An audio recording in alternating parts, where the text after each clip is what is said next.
Hey y'all, it is our time together to talk about Love is Blind, Season 7, Episode number 6. Don't mix alcohol and relationship conversations, alcohol and when you're going to be having, when you with people that you don't really know, when you say no, that means really, when you double it, that means really. You know what I'm saying? So it's time to have a conversation. As the couples come together and everybody gets to meet each other, it's some good stuff that happened on episode 6. I'm your girl, Candace, better known as the Spirit Chiropractor. I am a spiritual life and relationship coach. I love love. I love God. And I love the dynamics of dating, relationships, and every aspect of a relationship. Single and dating, engaged, especially marriage.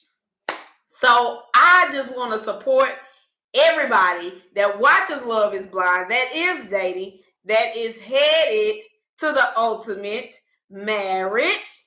And for those that are engaged, that's a little bit closer. And for those that's married, because the reality of the thing, although this is a dating show, it is so many nuggets, so many teachable moments within it that will bless a married couple. So this time with me together with y'all ain't just for one group of people. It is for the collective union of marriage and love. And so let's get into episode 6. They're at this beautiful resort. I told y'all in the last video that is now a destination that I will go to. You hear me say will, that means that's a promise. Your girl is going. But they are now getting to meet each other. They've had their own relationship, I guess, moments that you would say, grow moments. And we come together. Y'all, when I saw them, I said, uh-oh, they drinking. Uh-oh, they drink. You know, people get a little bit more loose in the mouth, as well as loose. When they drink, you start saying stuff that, I'm going to tell you something. I see why the word says keep a sober mind. Keep a sober mind. And they didn't. But that's all right, because what is supposed to happen happens. You know, we create our experiences based on how we show up.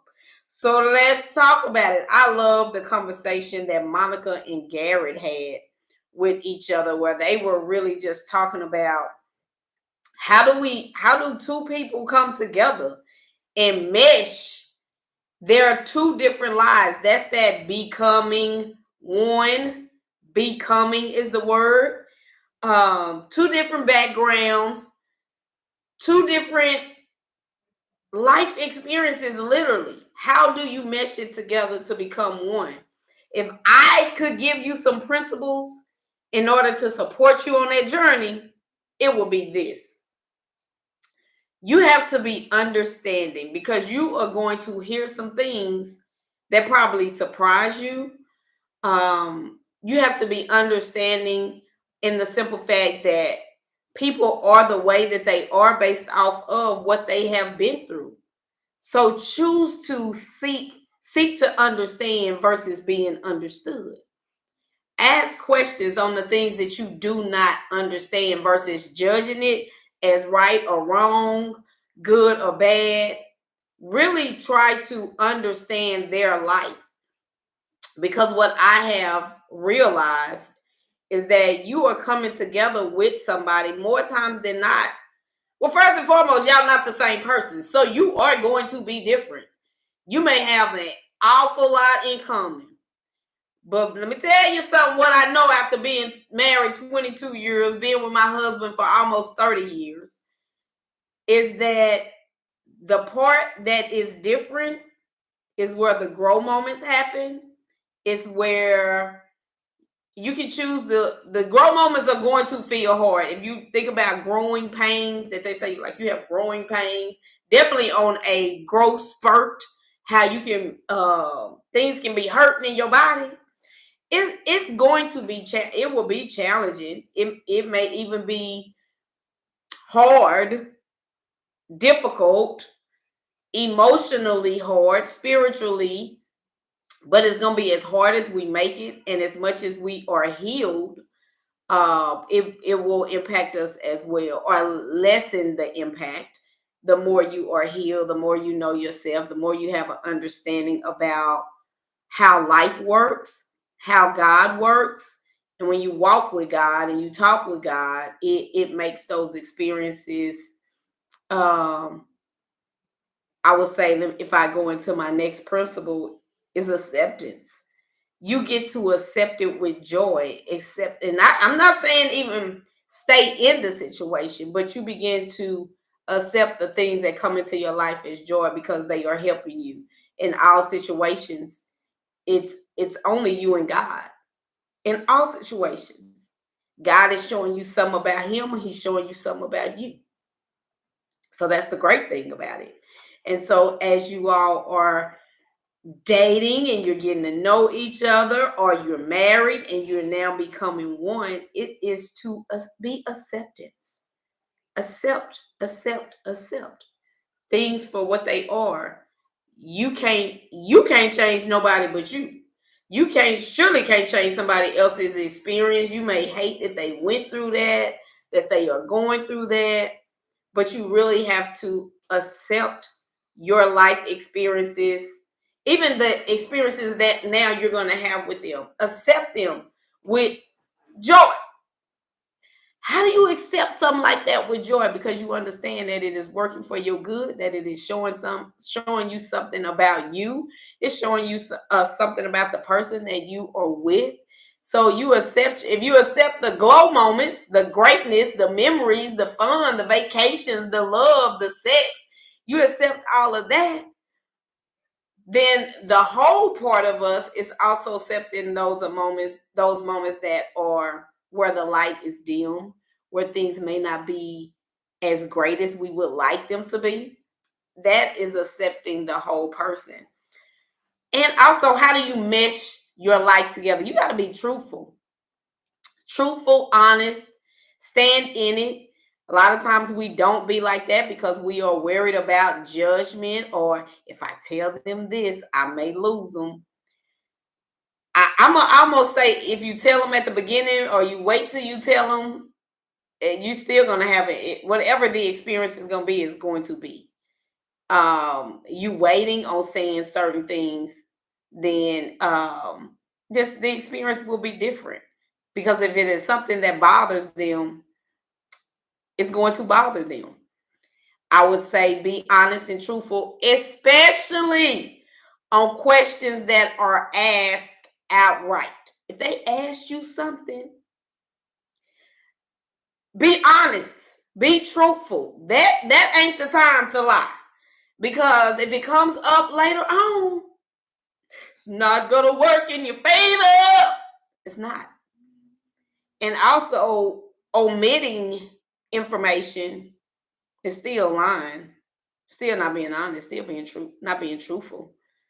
And so be mindful of those things. So those are just three. Well, I put truth and honesty together. Those are just three things that you need to remember as you are becoming one. Let me add this one, is that family is very important.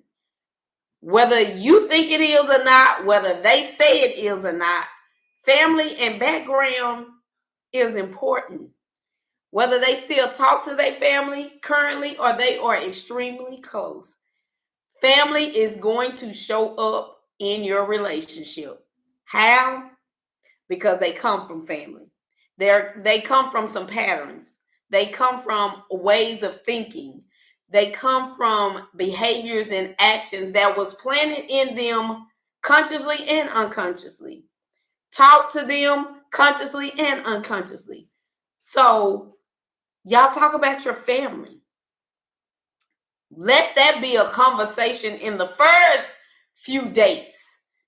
That's something I'm telling you. And I don't think I told y'all this on the last video. But Childhood, talk about childhood. Ask questions about childhood.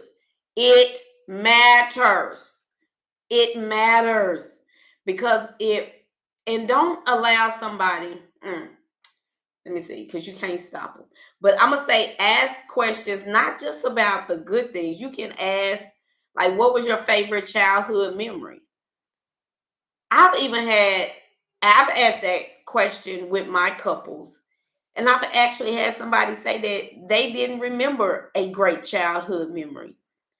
That's not and I will tell you this, you don't have to cut people off because of their childhood. It is just information so that you can that will help you understand all of who they are, what they have experienced, because that childhood is going to come back up because it has created that shadow side. It has created the defense mechanisms.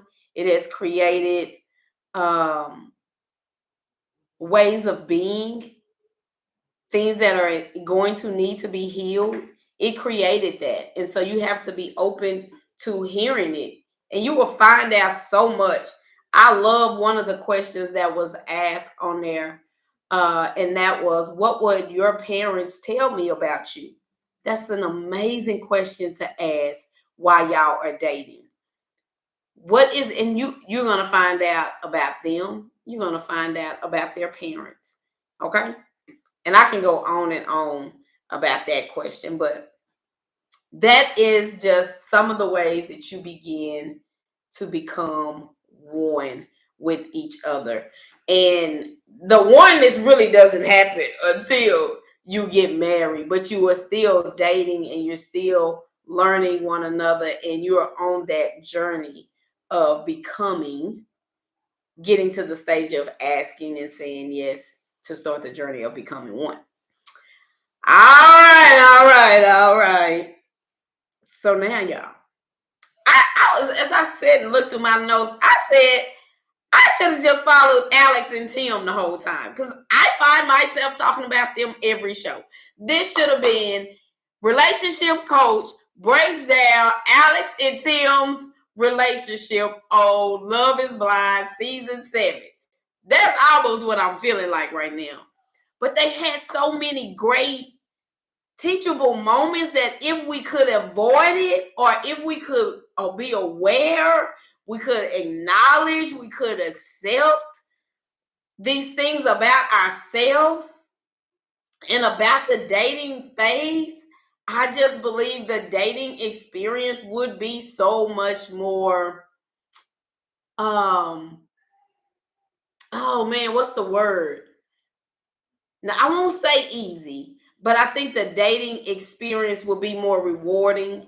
I think you would kind of know sooner than later when we should move on together, because that's the reality of it. Sometimes people stay in relationships where it's been obvious that, oh, this was a point where, yeah, we probably should have ended this, but we kept on going. This is the spot we should have ended it, but we kept on going. So it's just being able to honor your process and honor yourself.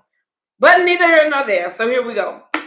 So y'all know women, we gonna bring the people together. Definitely if you just met somebody. I know whenever we bring people around our family for the first time, oh, you dating somebody? We got all the questions. We want to know how y'all met, what makes you like them. We want to know all of that. So, of course, the women at the retreat called the men over, started out one by one, but Alex and not Alex, Tyler and Jim was like, oh, we're coming together. Y'all gonna do this with us together. And we just wanted to ask questions. I love talking. So that opportunity, you gotta communicate. You have to ask questions. That was something my daddy instilled in us growing up. Go to school, ask questions. Ask questions. I did not understand why he told us that every single day. But now I'm so appreciative of it. That's only how you gonna know. Because all this you expecting people to tell you, how's that working? You assuming they would just say, How's that working? You better ask what you want to know and get out of your head. This might be too soon to ask that. The devil is a liar. If it comes up in your spirit, ask it. Ask it. And if they say that's kind of personal, I don't want to answer that question right now, give them that. But if you feel you need to ask it for you, ask it. So they asked him, what do you love about Alex? Now, I know he might have said something else, but I am going off what the show showed us. All right? He said, I love being out and about with Alex. Okay. He loves how I'm going to talk my and she going to talk hers back. What did he say? My favorite quality is she ain't scared. That's are y'all seeing the pattern here? Now, either that is just how the show set this up to show a pattern of that type of conversation. But nevertheless, even if they did just pull this from what he was saying, it still shows an aspect of him. And when he said she's not scared, I began to think he's like, he don't have arguments like this. He don't have arguments with people. That was something he said on the show. And I'm just wondering, were some women that he was dating, does he bring about a fear in a person that, he a dog. So is his bite his bark so big that most women pull back? Most women may be more reserved because of his possible response. If you tap into your intuition, you can pick up on negative energy. You can pick up on energy that is destructive. You can pick up on energy that is mean. Even like that passive aggressive stuff. Even if they trying to, that's just me. Now you sensitive. They try to make you sensitive because they mean. Ooh, let me write that one down. They say you sensitive because their energy is negative. Their energy is mean. Their energy is hostile, and you don't want to accept it. And you get emotional, or you feel a certain type of way because your spirit is telling you this ain't right. This don't feel loving. This don't feel good. I hear what you're saying, but I know what I'm feeling. Trust your feelings. Trust your instincts. Can't nobody tell you shouldn't feel a certain way. Those are your feelings, and they coming up for a reason, and they are present. And so I felt like it was so surface, and maybe no. If you done dated somebody that consistently, where y'all have saw each other, talk to each other every day, most dating is not done like that. I may talk to you today, might see you once a week, twice a week until we start getting serious. But this is a concentrated process. It's an intense process. So by the time that this conversation is had, you should have loved something. You should have been able to speak of something of essence, of quality of her personality, other than she talk mess and she talk it back. And didn't I tell y'all that this was eventually going to be a problem?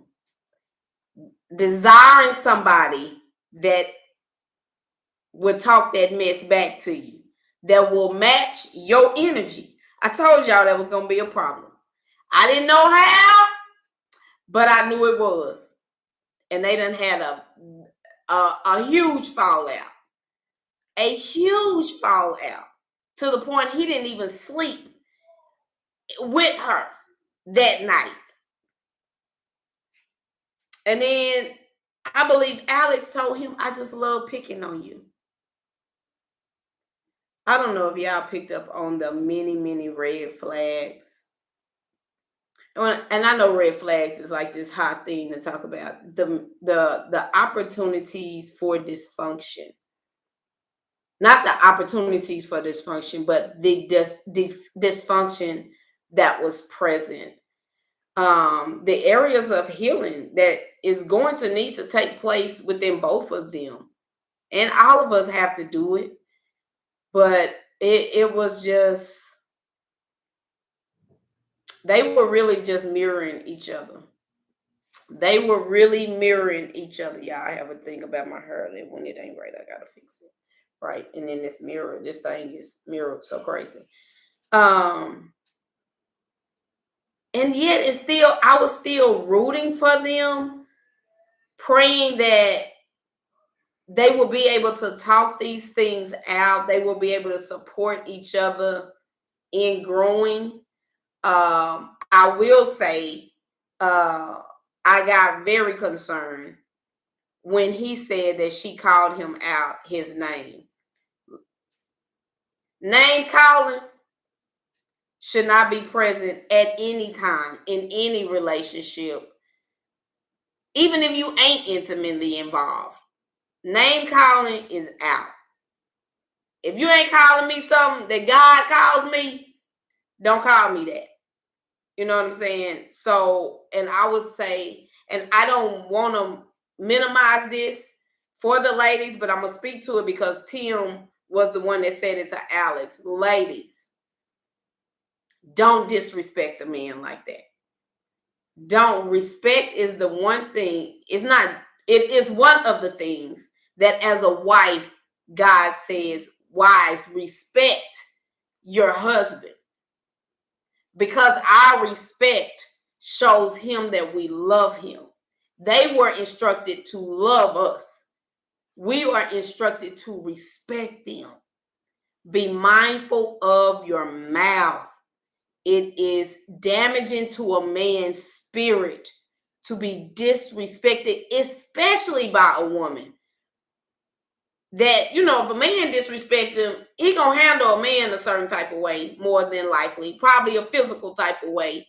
But when you are disrespected by a woman, somebody that's supposed to be soft, somebody that's supposed to be loving, and you are the weaker vessel, we're not even gonna get on that. You are the weaker vessel, and then he honors and respects women. So now he got to deal with the disrespect that you have said, and he got to hold it because he cannot reach out and touch you. He cannot release that which he feels onto you. And so now he got to sit with all of that internally and try to process it. Stay away from that, ladies. Do not call men out of their name. That's a big foul on the play in a relationship. It's calling somebody out of their name. All right? So Hannah, in her side conversations, she said that she wears the pants in a relationship. Ladies, be mindful of the thoughts that you hold. Because holding that thought about a man that you are dating, no good comes from that. Because that little seed gonna turn into weeds. That's gonna sprout and be weeds everywhere. The root of that is not good. Because don't no woman want to wear the pants in a relationship. Even us A-type women, we might be cool with being in charge early on. Now, I'm speaking from experience. Early on in the marriage, yeah, he going with the flow. Yeah, you calling all the shots. Yeah, he going with that. Eventually, because you're out of alignment and you're out of order, that's going to come to a head. Because he is supposed to be the lead. He's the one that's supposed to, all right, have that final say where it's like, babe, this is the idea, or y'all talking about this thing. You going to give your wisdom.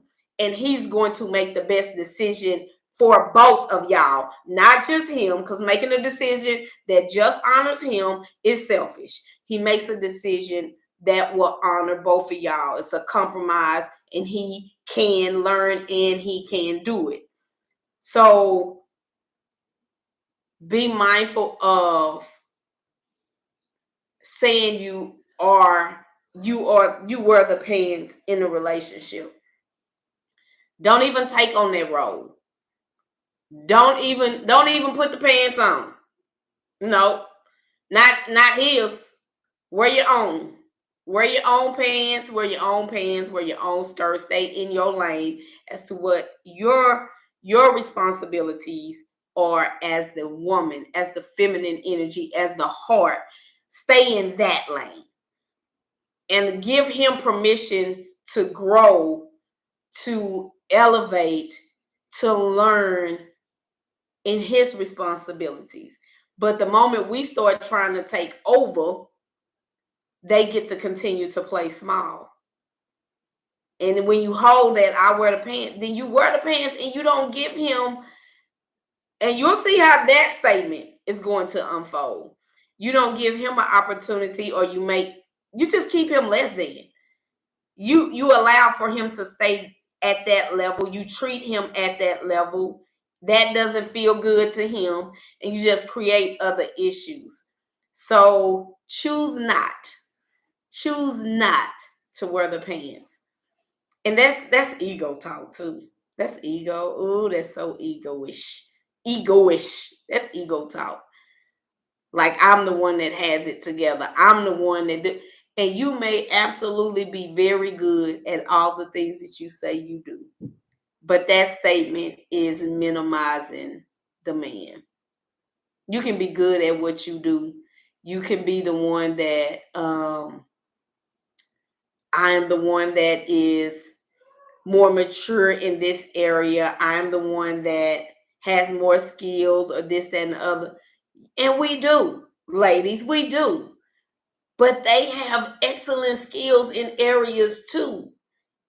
But when you speak of I wear the pants, you now are starting to put this glass ceiling on him that he don't know, but he can definitely feel. He can feel. So be mindful of making that statement, because your thoughts are things. And your thoughts will create your reality. It will create your reality.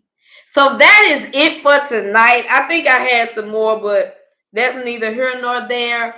Thank y'all for tuning in. If you are dating, get engaged, or married, and you want some support individually or as a couple, you can go find that information at www.thecouplesllounge.com, or you can check out my website at www.candicetuck.com. All the information is in the description below. We have an amazing podcast you can watch called The Couples Lounge.